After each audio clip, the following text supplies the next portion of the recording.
This is the Glenn Beck Program. Hello, America, and welcome to the Glenn Beck Program and to The Blaze. This is the network that you are building. Lot to cover here in tonight's program and for the rest of the week. I don't know if you know this, but the president can kill now whoever he wants with the stroke of a pen. And it's actually, I should be more specific, it's not even the president, but a, quote, informed high-ranking official. Well, I don't remember seeing that option on my ballot when I went in to vote. I just feel like, I don't know, I'll just take any high-ranking informed official. Is that who you voted for? The President of the United States now, with a drone, can reach out and kill someone as easily as a video game anywhere in the world. Now listen, I'm not crying over boo-hoo, they killed some dirtbag in Yemen. I'm glad the guy's dead. However, this changes the game. It always starts with, oh, well, we need security at the airport. And then, before you know it, things are out of control. The world has changed in the last 10 or 11 years, and it's only going to get faster. We are living in amazing times right now. We are witnessing technological advancements. The vast majority of human beings who have ever walked the earth have never dreamed even possible. None of us even thought this stuff was possible 5 years ago. It was science fiction just a few years ago. For thousands of years, man toiled, surviving on bare essentials. No electricity, no cars, no GPS, no indoor plumbing. That one really sucks. Air conditioning and indoor plumbing, I've got to have. It has only been in the last 100 to 200 years maximum that we have seen a spike in technological advancement, and the spike has been almost straight up in the last 40 years.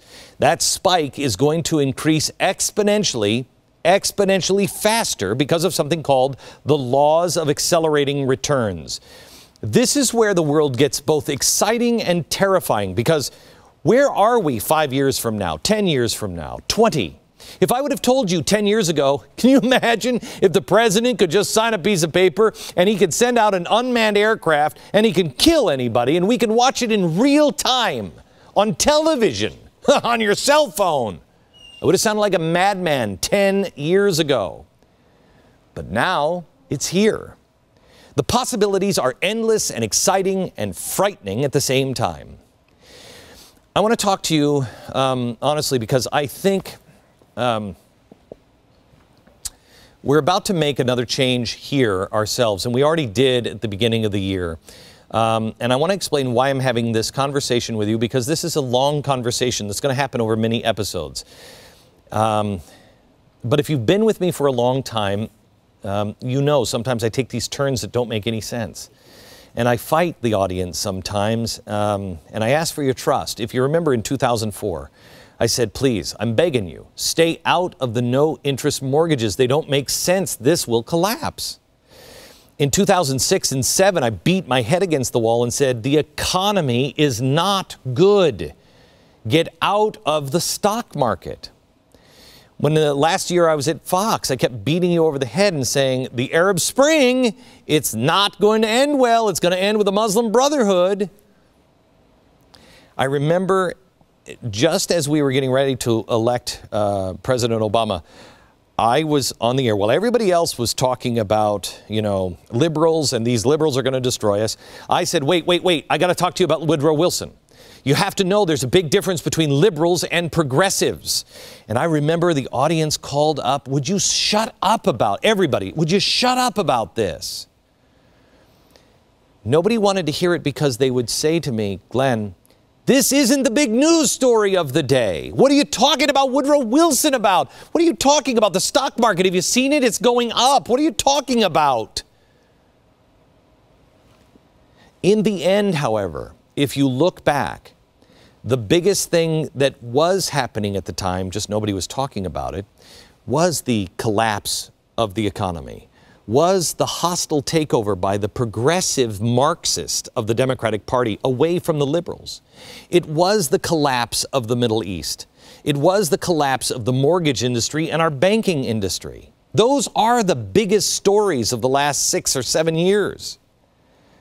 But nobody wanted to talk about them. And so when they finally did hit, we were behind. Let me give you a real-world example. The president is using drones right now. People can be killed with the stroke of the pen, and nobody is really talking about the ethics of this. And maybe the time we were supposed to talk about the ethics is not with Andrew Wilkow tonight. He's going to address it tonight at 7 o'clock. Watch it. Last night on the Real News, they did one of the best things on drones we've done. We should have seen this day coming, but we didn't. At least we didn't as a society. Many people did and said, hey, we should probably pay attention to this, but we didn't. And so we're not talking about the ethics. And when you do talk about these things, it's always this. I tried to talk about it on the radio today, and I got calls from people saying, well, Glenn, are you arguing that we shouldn't have killed that guy? No. What I'm arguing here is, where's the line? The president doesn't have a right to do this. It's always wrapped in something good. And it's only how we use the technology. I don't think drones are evil. What we use them for could be. Technology is fire. And if you control it, it's great. If it controls you, trouble. I want to show you some of the technology that's already here and right around the corner. And I want to show you the upside and the downside, because the downside is a snowball that's up at the top of the hill. And it will dwarf all other snowballs in the next 10 years. This snowball is something that no one on the planet has even faced ever, never even thought of ever. And unless you're mentally prepared for it, it will dwarf all other problems and destroy us. You need to be a leader. A couple of weeks ago, I briefed some people at my house. They're in the Senate and the House, and I briefed them on some things that I felt they really needed to know about. I watched as their jaws, and they looked at each other and they're like, what? They thought I was making it up until I showed them the source material. One of them said, we have to dig into this. How do we not know about this? Started talking amongst themselves. We have to have new legislation. The other one got it. The other one said, Glenn, we won't be able to keep up with this, will we? No, you won't. If you don't know how you're going to deal with it now, you won't be able to keep up. Because some of the things that are coming out, they're all going to be packaged as great, and they are, if we choose to use them this way. They're going to be the coolest gadgets, the coolest technology you've ever seen. And, for instance, I told you a few weeks ago that Ray Kurzweil was talking to me about the way for your computer to be able to know you so well and your habits that it can practically read your mind and predict what you will do or want to do next. It'll be like having your own personal assistant, and that's sweet, that's great. However, like with all things, it's not the app, it's not the gun, it's not the drone, it's what you do with it. While technology is advancing at a breathtaking pace, most don't even notice it. And on top of it, man is regressing. Society, and please don't try to deny it, society is in decay. People no longer view each other the same way. We have people shooting our children in schools. We can't agree to disagree and just move on with our friendship anymore. If you don't believe that, look at the threats on Twitter of bodily harm and violence if we just disagree with each other. People no longer view life the same way anymore. More and more people believe we're just a happy accident. We're here for, I don't know, whatever reason, and not all life is equal. Really? Arguments to stamp out life from the unborn to the aged are becoming increasingly successful. Something else we're seeing, increasing successes on things that most people don't know anything about, and that is the merging of technology and humans. This sounds crazy, and when I first read about this in about 1995, I thought it was. I thought this is cool science fiction, but it won't be seen in my lifetime. The guy who talked about it was Ray Kurzweil. I've talked about Ray Kurzweil forever on this program and on radio. In the 90s, I was talking about Ray Kurzweil. He's a brilliant man. He's the leading voice now in what's called transhumanist movement. Just like you didn't know anything about progressives, and neither did I don't know much about transhumanists or the transhumanist movement, but you need to. Transhumanists want to merge bodies and machines, and it will happen. It's already happening. Now, Ray only sees the positive aspects of it, and that's great. People will be able to live longer, will be able to eradicate disease. It's great. I mean, let me take a stupid movie example of this. Do you remember in Star Wars when Darth Vader cuts the hand off of Luke with a lightsaber? And he's like, "No, Daddy, ow!" Remember that? Okay. And he gets it replaced. Now, this movie was made, what, in the 80s? Yeah, in the 80s. He gets it replaced with a robotic hand. In the 80s, that was nuts. It seemed unrealistic, seemed cool, but never thought we'd see this in our day, right? It never seemed possible that Darth Vader was half machine, half man. Well, I'd like to introduce you to something that is on the Blaze today, a news story coming out of London. I'd like to introduce you to Rex. This is the real-life $6 million bionic man, except he's not $6 million. This guy's only $1 million. He can walk, talk, see, and hear. He comes complete with artificial intelligence, as shaky as that is right now, and speech synthesis, so he can answer questions. He has a heart that pumps synthetic blood around his body, cochlear implants so he can hear, artificial spleen, which I don't even know what it does, lungs, kidneys, pancreas, which I also don't really know what it does. It's all great, right? I mean, think how many people we can save on the planet. Think how many people we can save on the battlefield. Wait a minute, battlefield, we learned about this last night. Our vets are coming back, and they're not like the World War II vets. They're having serious psychological problems when they come back. Why is that? Because on last night's episode, we told you, we can give them a new leg, a new arm. We can give people a new heart. Not a problem. But nobody's looking into the damage to the soul, the mental scars. The more people we keep alive on the battlefield, the more we have to pay attention to the long-term effect of the interior scarring. But that's really the root of the problem. Technology is moving forward at a breathtaking pace, and it's great. But man has come to a complete stop, and I believe it's probably fairer to say he is moving backwards. By the way, let me show you Rex again. He's covered in synthetic skin, so it makes his face look rubbery like most Japanese robots and, quite frankly, most people that live on Central Park West or in Hollywood. But we now, another story that broke today, we can now print skin that the body will not reject because we're using DNA, right? These are incredible advances. With a machine like this, we can print human skin. Crazy guy at 5 o'clock. He's my what?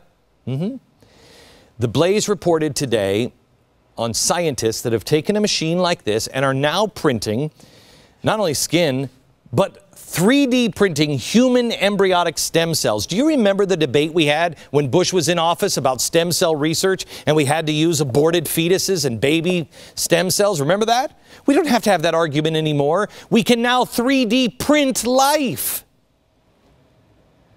This is the first step, they believe, towards creating 3D printed organs. You need a new heart? We'll just take a little bit of your DNA and we can print it. We can print damn near a whole replica of you. Good, right? How about The Island? You remember that stupid movie? Actually, it was actually pretty good. The movie The Island with Jude Law, where they all thought that they were, or who was it? Tiffany, it's not, oh, it's McGregor. Okay, so they all thought that they were real people, but they were replicants. All right, and they got out and Ewan McGregor said, oh, I win. I get to go to the island. And then he realized they're going to just harvest me for organs because my real guy, the real me, is out someplace. Stupid movie, I know. But the question is, we're approaching this kind of technology. How do we handle the ethics of what life is? Because if we can make a clone of me with an artificial intelligence of me, if I get old, why not just print up another one of me and download what the real me has, upload it into the replicant me, and move on? Which one is real? They both claim to be life.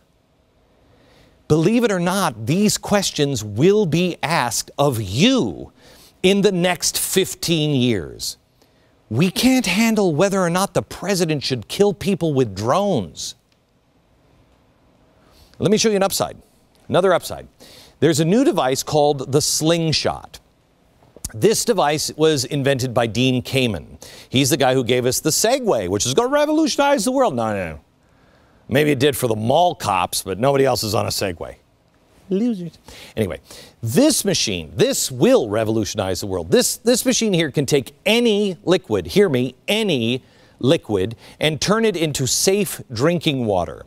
It's the size of about a compact refrigerator. It can purify seawater, ocean water, water laced with arsenic, poison, heavy metals, viruses, bacteria. We could just have a whole bunch of Ebola in a big bucket of soup and put it through this, and it cleans it up. You can take chemicals. You can take waste site, toxic chemicals, the contents of a latrine, and put it in here. It boils and reliquefies water at precise temperatures, and you can drink it. Kamen actually demonstrated this by putting his own urine in and drinking the water that came from it. It's pure water, and it can produce 1,000 liters a day.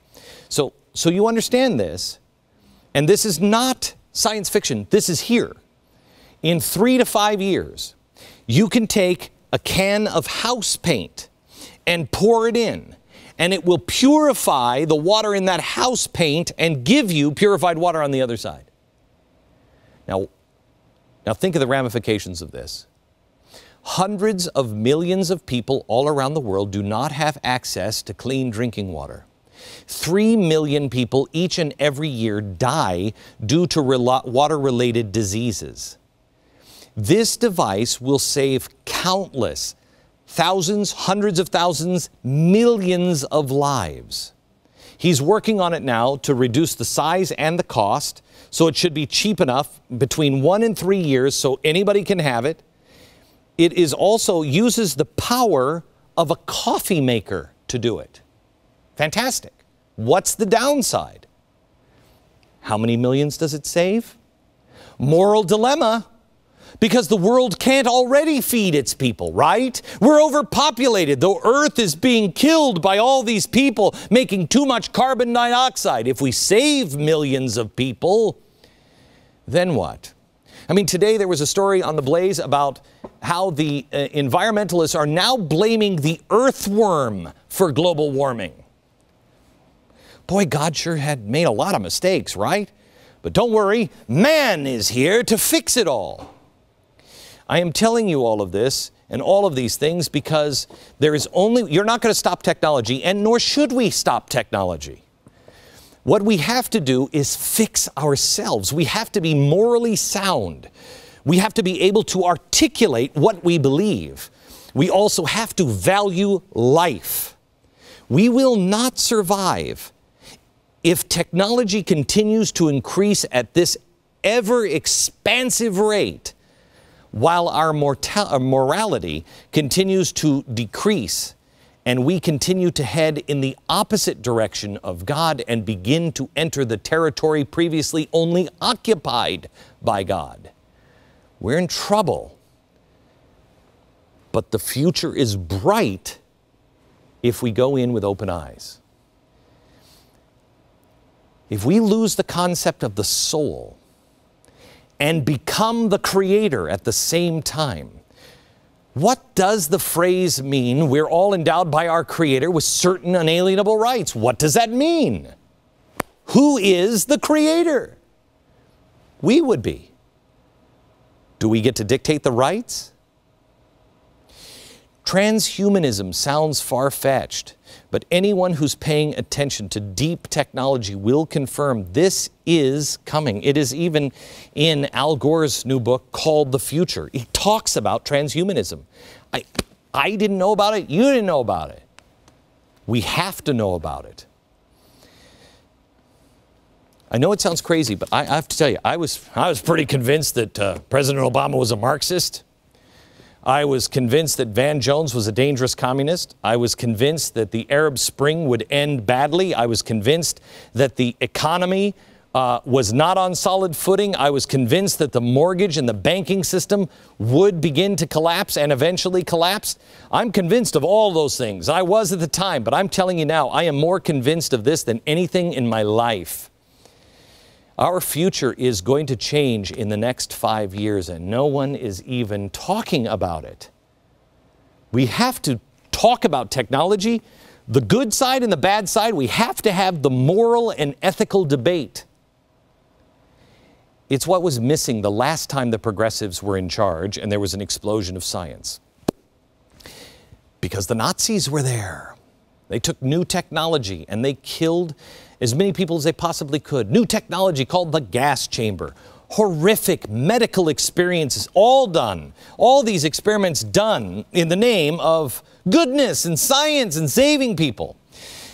This guy conducted horrible, evil experiments on humans, including freezing experiments. He tested 300 people against their will. 1/3 of them died. He'd take them up into the airplane and he'd see at what pressure does their head explode. And write it down. He would take people and he would force them to remain outside naked in freezing temperatures for 14 hours and then throw buckets of water on them. See how long they live. Put them in a tank of ice water for 3 hours. What was he trying to do? Trying to find the best way to keep German soldiers warm who were suffering from hypothermia. Horrible, horrible stuff. He actually ended up in prison with Bonhoeffer. He was in the same prison cell with Bonhoeffer. Bonhoeffer ended up giving comfort to this guy. How? How did that happen? What, Hitler all of a sudden didn't like the guy doing weird Nazi experiments on Jews? No, he didn't. Why? Because that guy decided we can do so much good. And we'll put it in a book and we'll release it to the world so we can save so many people. And Hitler said, "Are you crazy?" And I know that's nuts when you have Hitler asking you if you're crazy. He said, "We're not here to save the world. We're here to save the Germans and our race." This work in this book is actually used today. It's widely referenced and respected. It's used in hospitals. Its origins are horrific. But the only upside on this is we took unspeakable evil and we turned it into something good. But we now are at that place where we have the ability to take something really good, technology, and we have to make sure that it remains used for good. But if no one is talking about the consequences and the ethics and what is on the horizon, those who seek to use it for nefarious purposes will sneak it through the cover of darkness and packages it as something good. Inventors, they are there because they're driven to create, to solve a problem, not usually to create a problem. The manufacturing of skin and intelligence and human organs, limitless possibilities for good, but also equally limitless potential for evil.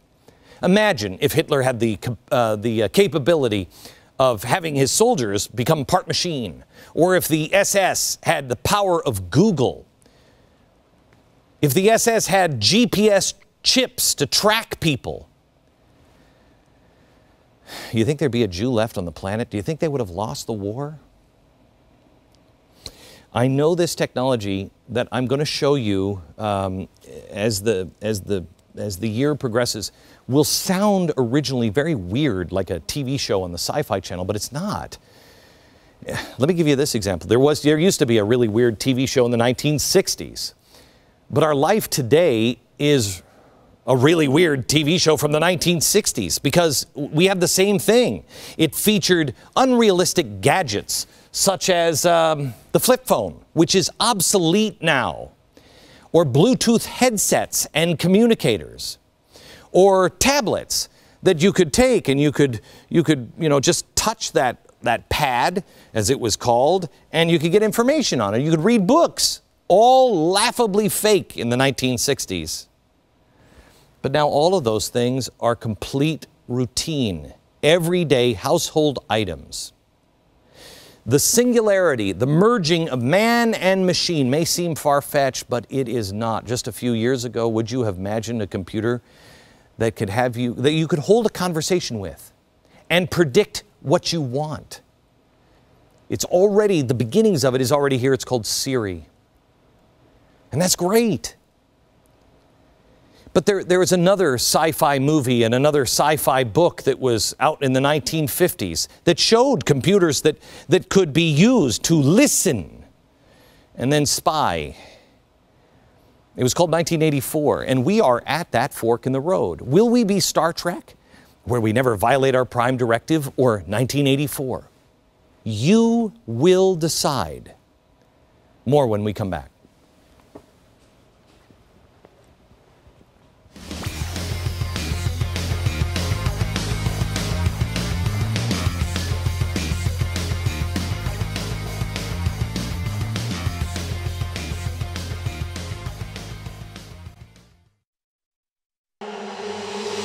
Expect Labs envisions devices that will eventually, well, expect you. Your refrigerator or dashboard could one day pull up the appropriate recipe or directions without you even having to ask, like a scene out of Microsoft's vision of the idyllic future. The way we use computers is changing.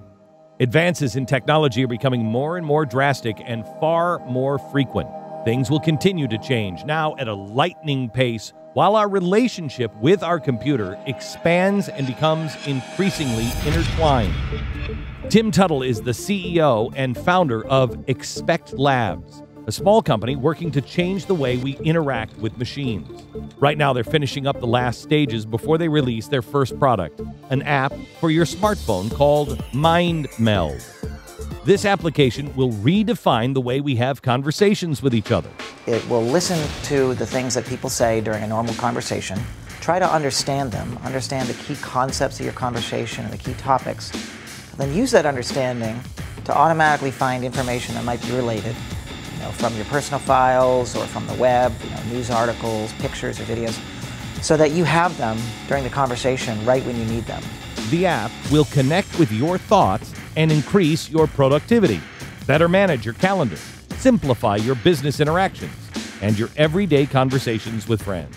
If you're, for example, in a job interview and somebody asks you, you can't remember the name of the person that you met who works at this company, if you have an assistant like this, you could probably get that information instantly and look better in the job interview. The application is just a couple of weeks away from being available in the Apple Mobile App Store. But this product won't be the last we see from Expect Labs. Their goals are much bigger, and depending on how big, they could end up making a profound breakthrough for artificial intelligence as we understand it today.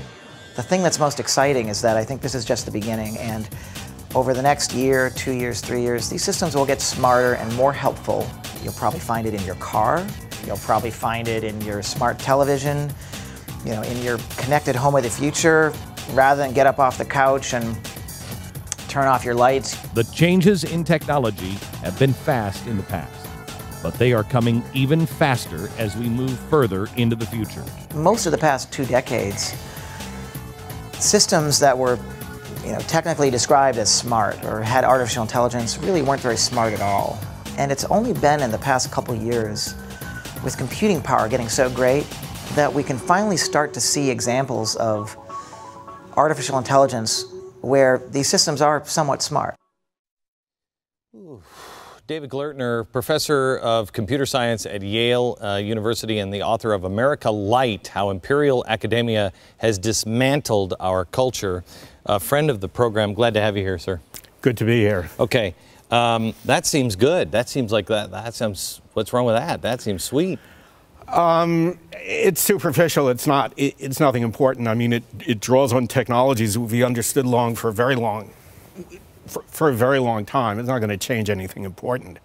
But you certainly mentioned a lot of things that are going to change important things. And when you were describing Rex, it's a remarkable robot, you left out one thing, which is the essence of this whole discussion. Is Rex looks very human-like, and he acts very human-like, but there's nobody home. The thing is unconscious. He has no mind. He has no inner world. He has no soul, is one way to put it. Mm-hmm. He is a zombie. He's what Hollywood means by a zombie. And it is precisely the scientific view that he's got everything we really need. He doesn't have a worldview. He doesn't feel. He says he feels. He's a liar. He's a phony. He's not even a liar because he has no conception of truth. Has no conscience. He has no consciousness. He has no inner experience.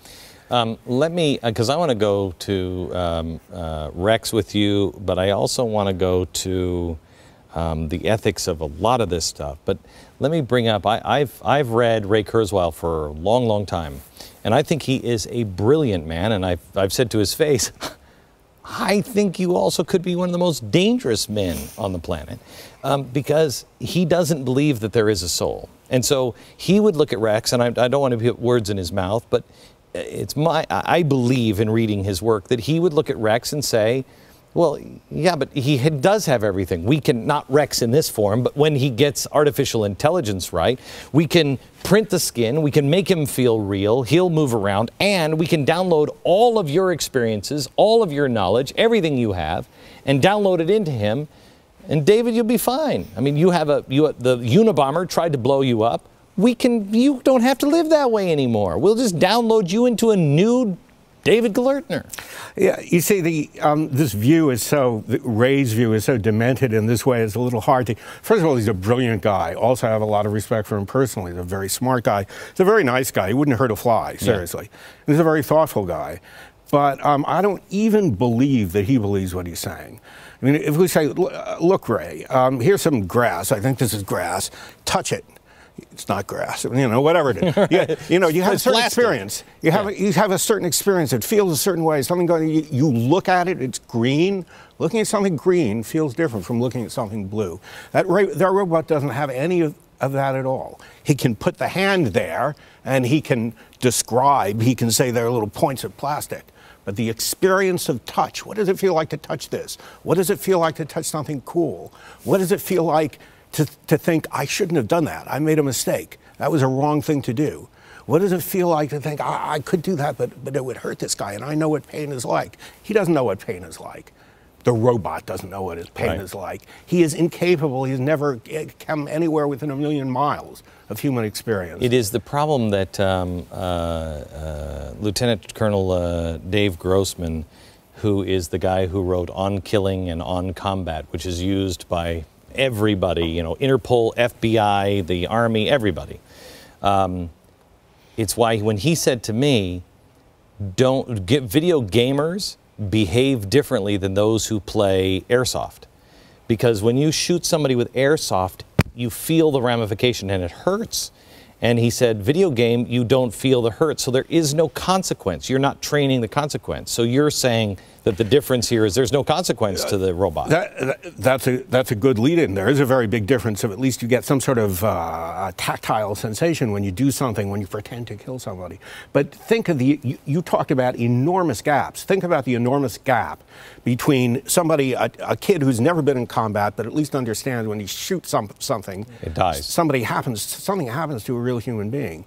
The gap between that and a robot who's never shot anybody, who's never experienced pain, who's never experienced anything, who's never woken up in the morning, never went to sleep, never had a sensation, never anywhere near a sensation. Well, but Ray believes, and then we'll come back to this, Ray believes that there will come a time when your computer, your whatever it is, by 2030, he says, it will say, I'm lonely. Don't turn me off. I'm lonely.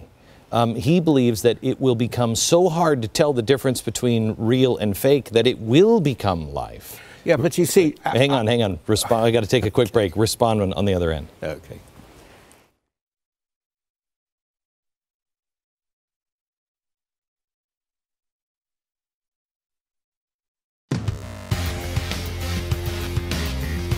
The book that you're seeing by David Glertner is exceptional, and David is an exceptional mind, and I hope to be working with him on several different projects. I think he may have a real answer, or at least a real boost for education. But he's also the guy, you wrote the code, the initial code that gave us like Facebook or Twitter or something, didn't you? Weren't you working on that team? We wrote the first real-time messaging stream, the idea that like a Facebook wall or Twitter, the things come plopping out at you in real time. Yeah. That was our stuff. And we're still doing it. Right, and your company wrote something, I just saw that we won, like, I don't know, your company won like $500 million from Apple or something like that. Well, that's still being litigated. Still being decided? As I like. Yeah, well, that never ends, but that's a different story. Right. I just wanted the jury thought they stole our stuff, and I have to say I agreed with them. I have no idea if it's ever going to have any consequences in reality. So here's the reason why I'm telling you that, America, is because I want you to know this is not just some egghead. This is a guy, and he's not anti-science, he's not anti-technology. He's a guy who's deeply in it. Let me go back to kind of where I started on. I'm trying to get people to understand that the singularity is near, the merging of man and machine, that the idea that God forbid. I mean, Ray. There are two ways. There is not a single merging. There is a merging which has to do with your body only. And there is a merging that affects your mind, that affects your cognition, that affects your mental capacity. That is fatal to the human race. I want my body to be, make your heart work better and muscles do that. That's fine, right. absolutely. But that's not what we're talking about now. That's not what he wants to do. Right. We're talking about a merging of mind and machine, uploading nanobot technology. Not inevitable. Not inevitable. Not inevitable. Okay. But because that is such a wild concept to get to, I want to take us back here to the simple stuff, because I really believe here we are struggling with the drones, and we're struggling with Homeland Security and the Patriot Act. But that all started with something simple. We were hit on 9/11, we need to watch our airports. And all of a sudden now, 11 years later, it's something completely different. The same thing with drones. You see, oh, well, we could fly drones, we can monitor. Now all of a sudden, nobody has to fly over, nobody's put at risk. The president doesn't even have to sign something. We don't have to have a warrant. You just shoot them. You just kill them from the sky. The same thing, I mean, I think this is insane. People giving their kid, this is nuts. But we're merging their whole life around convenience. And inside of this is something that has a camera and a microphone. It can be used to listen to somebody like that and say, hey, I can make my vacation, easier. Yeah, when you look at this, you see embodied the lazy law of technology. You know that any piece of technology that can make you smarter and achieve more, wonderful things, or let you go to the beach sooner, you're going to go to the beach sooner. Any piece of technology is going to be used in the laziest possible way. We're making our children's minds shallower, shallower, shallower. I see it every year. You're saying with this stuff. You're saying, though, that while technology changes, humans never change. Paint has changed. Right. In 500 years. Right. Explain that. The paint has changed, but why does human nature not change? Because thank God we haven't had a way to change it. I mean, nowadays an environmentalist will go through the roof if you tinker with some trivial detail of a puddle in Louisiana. But major scientists talk about tinkering with the human environment as opposed to the natural environment, as if there were no consequences. God forbid I should step on a blade of grass or a worm, but if I take somebody's brain out and replace it with something else, when I talk about transhumanism, they don't even get a rise from these people. It used to be that we were not, this is not a pagan culture. It used to be that the sanctity of human life meant something to every Jew and every Christian, and even agnostics who grew up in a culture that had reverence for these things without teaching them. But we're not there anymore. We're dealing with aggressive science-worshiping scientists and pagans. Back in just a second. I want to come back to the. David said to me earlier today that we have that paint has changed over the last 500 years, but humans have not. How come if paint has changed? How come artists haven't gotten better? And what I think you're driving at the same thing that I am driving at is we're not growing with the technology. In fact, morally, we're going the other way, and really every way else, we're getting lazier, and we're letting technology take all these things, and it's extraordinarily dangerous. Can you make a case of why people should investigate these things right now, David? Because I think they're coming. I think they're coming quickly, and they're not aware of it. They're not aware of it, and what they need to know is connected to something that I think everybody knows, which is the climate in the world of science, in the world of technology, engineering, and for that matter, a lot of entrepreneurship and finance, this whole thing is no longer a Judeo-Christian climate. The moral environment is very different. In that part of the world, we know that the worship of science, the idea that science must be done, ought to be done, is self-justifying. Really doesn't matter what the consequences are. It is inherently good. We must do this. We must build everything we can. We must crack open everything we can, because that's our religion. People need a religion, and if they have lost their legitimate religion, they become science pagans. Nothing holds them back. But you're not suggesting, because I'm not suggesting that we stop science, that we stop looking at this technology or anything else. I'm suggesting we look at us. Absolutely. I mean, God, science has done wonderful things, not only in terms of comfort in human life, but intellectually, it has been an extraordinary win for mankind to have science. But remember that a previous generation of science took place in a Judeo-Christian society, where the idea of the sanctity of life was part of the wallpaper. People took this for granted. They knew there were limits. They knew there were limits. They understood that the dignity of a human being trumps anything else in science. But we have slipped from those limits, that limiting mechanism. The cultural environment isn't there anymore. But we got to be put back up. But it's also, it's more than that. I mean, this is the information age, right?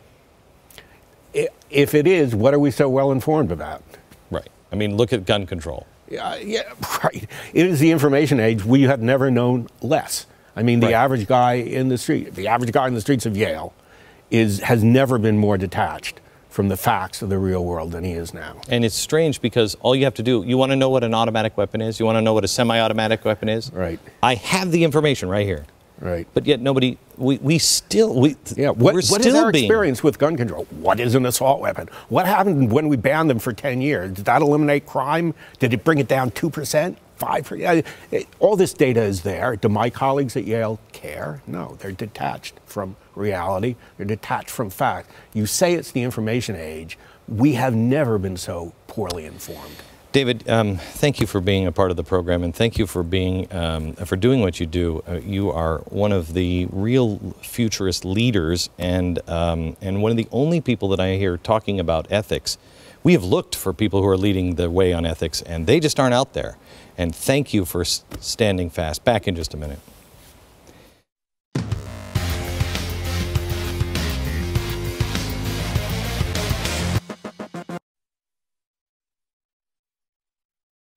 A few weeks ago, I called for a third party. Tomorrow, we start to explore that with Judge Napolitano. Libertarianism, tomorrow from Dallas. Good night, America.